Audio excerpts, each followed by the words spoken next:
পেটের জ্বালায় বাংলাদেশ ভারতীয় পণ্য বয়কটের মনোভাব ত্যাগ করে দিয়েছে।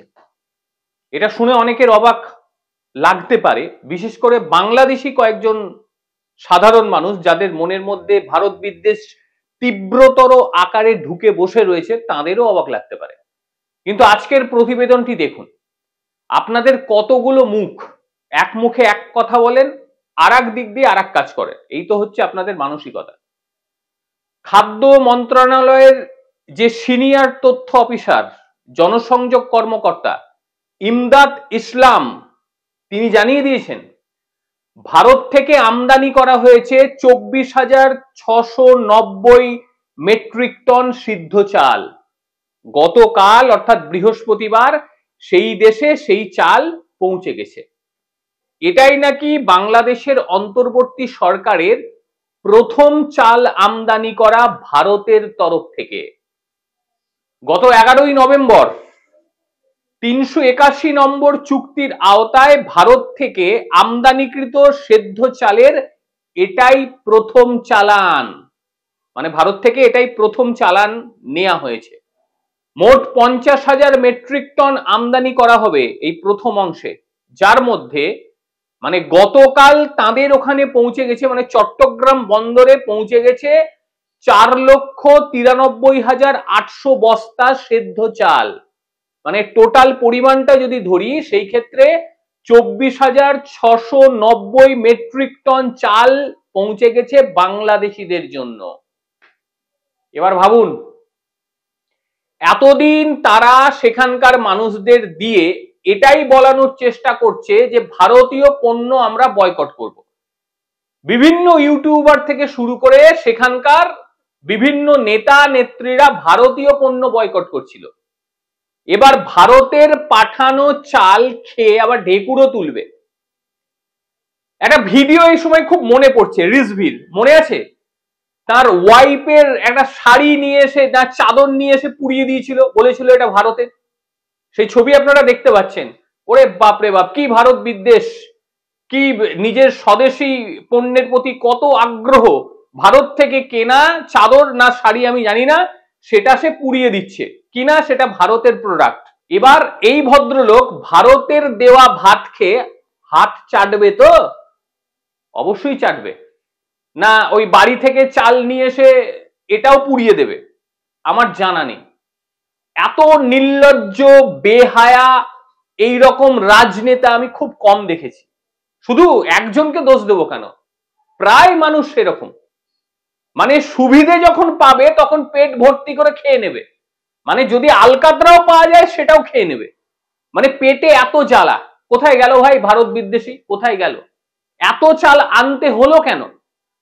এর মধ্যে আবার কয়েকজন মানে বিশেষজ্ঞ, তারা আবার লিখতে বসে গেল বা বলতে বসে গেল, দাঁড়ান দাঁড়ান একটু দাঁড়ান, তারপরে লিখবে, আমি বলি। তারা আবার বলতে শুরু করে দেবে, আরে বাবা সেটা আমি পয়সা দিয়ে কিনেছি। তো এতদিন ভারতীয় পণ্য হিসাবে যেগুলো বর্জন করলেন সেগুলো কি বিনা পয়সায় নেওয়া ছিল, চুরি করা ছিল? রাজবি যে শাড়িটা বা যে চাদরটা পরালো সেটা কি ভারত থেকে চুরি করে নিয়ে গেছিল না পয়সা দিয়ে কিনেছিল? অবশ্যই পয়সা দিয়ে নিয়েছিল।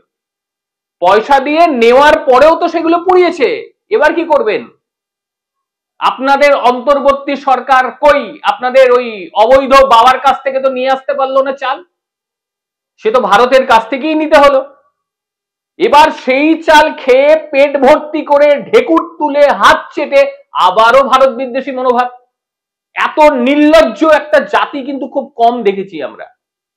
পৃথিবীর ইতিহাসে এত নির্লজ্জতার প্রমাণ খুব কম পাওয়া গিয়েছে যে এত নির্লজ্জ হতে পারে। দেখুন, একটা সময় ছিল যখন এই চাল দেওয়া নেওয়াটা কোনো ব্যাপার না। আপনাদের এই অন্তর্বর্তী সরকার মনে আছে ইলিশ পাঠিয়েছিল কিনা, ভারতকে দিচ্ছে তারা ইলিশ, ভারত পয়সা দিয়ে কিনছিল। সেই ইলিশ ভারতের মানুষ প্রত্যাখ্যান করে দিয়েছে, নেয়নি, বিক্রি হয়নি।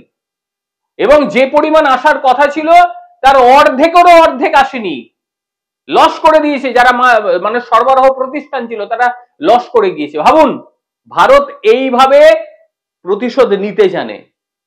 ভারতের কাছে লোভ লালসা বিষয়টি নেই, কারণ ভারতের মধ্যে লোভ লালসা নেই।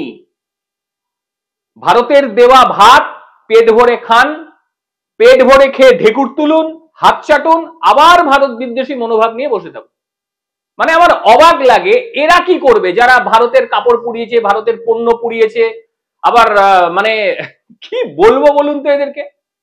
একটা ছবি দেখুন, দেখুন তো এই ছবিটা কোথাকার ছবি। এই ছবিটা বাংলাদেশে ভারতীয় ভিসা নেওয়ার জন্য হুড়োহুড়ি মারামারি। ভাবুন, একবার ভেবে দেখুন এদেরকে কি বলবেন। একদিকে ভারতের পণ্য পোড়াচ্ছে, আর অপরদিকে ভারতের আসার জন্য রীতিমতো তারা হাফিত্তেশ করছে যে আমরা কখন ভারতে যাব। কি ধাক্কাধাক্কি, কি চেহারা। ভারত থেকে কজন যায় আপনাদের ওখানে, কজন যায় হিসাবটা দিয়ে বলবেন তো। নিজেদেরকে একটু ঠিকঠাক করাটা উচিত, যাতে আমাদের অন্তত এই ধরনের কথা না বলতে হয়। কারণ আমাদেরও এই ধরনের কথা বলতে ইচ্ছে যায় না। সবাই মানুষ তো, ওই পা রয়েছে, হাত রয়েছে, মুখে কথা বলেন, আবার বাংলা ভাষা বলেন, সেই ক্ষেত্রে তো মানে আমাদেরও বলা উচিত না। কিন্তু কি বলবো বলুন তো।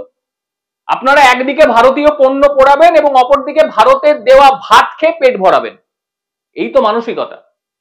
যাই হোক, গতকাল ভোরবেলায় জাহাজটি ঢুকে গিয়েছে চট্টগ্রাম বন্দরে এবং তারপর গতকাল সন্ধ্যেবেলা থেকে সেই চাল খালাস করার কাজ তারা করছে এবং অনুমান যেটা করা হচ্ছে প্রায় 8 থেকে 10 দিন সময় লেগে যেতে পারে গোটা জাহাজটা খালাস করতে। এবং সেই খালাস হয়ে যাবার পরেই জানুয়ারি মাসের দ্বিতীয় সপ্তাহে আবারও এই অকৃতজ্ঞ দেশটার পেট ভরানোর জন্য ভারতকে চাল পাঠাতে হবে।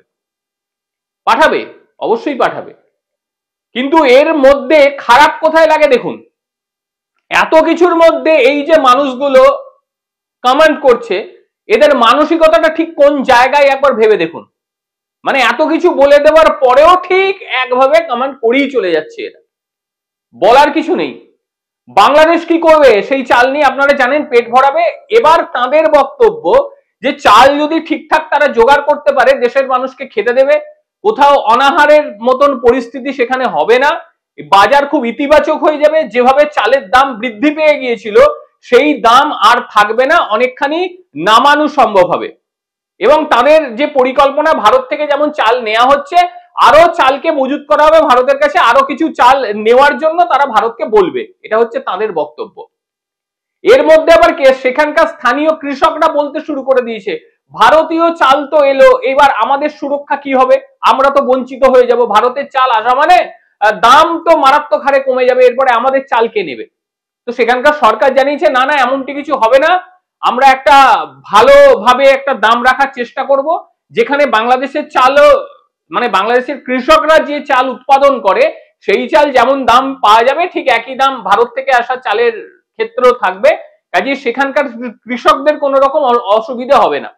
এতদিন যে স্থিতিশীল ছিল না সেখানকার বাজার, সেই স্থিতিশীলতাটা এবারে আসবে। সেখানকার মানুষজন এবারে ঠিকঠাক দামে চাল কিনতে পারবে, এটাই মনে করছে অর্থনৈতিক বিশেষজ্ঞরা।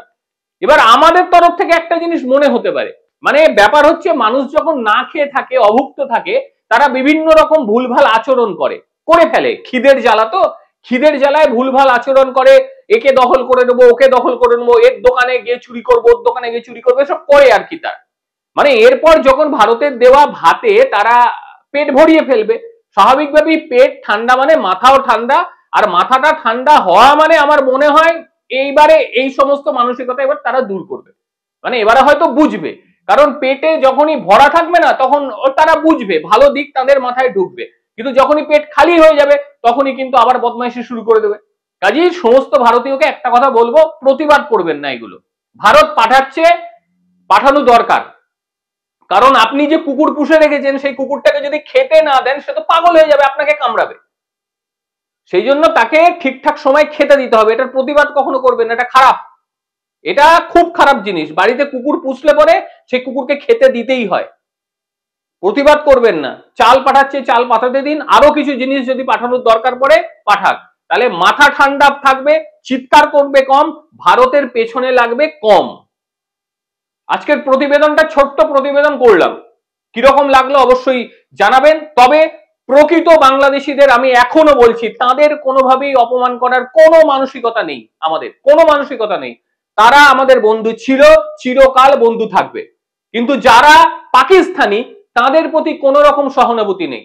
যতগুলো কথা বললাম সেই সমস্ত পাকিস্তানিদের উদ্দেশ্যেই বললাম, যারা অবৈধ উপায়ে পিতৃত্ব গ্রহণ করেছেন অন্য দেশের, আমি তাদের কথা বললাম। বাংলাদেশি যারা রয়েছে এখনো, তারা এখনো ভারতের বন্ধু। ভারত এবং বাংলাদেশ একসঙ্গে মিলেমিশে কাজ করার মতন মানসিকতা রাখে, তবে পাকিস্তানের সঙ্গে নয়। যারা অবৈধ উপায়ে পাকিস্তানকে বাবা বানিয়েছে তাদের জন্য অবশ্যই নয়।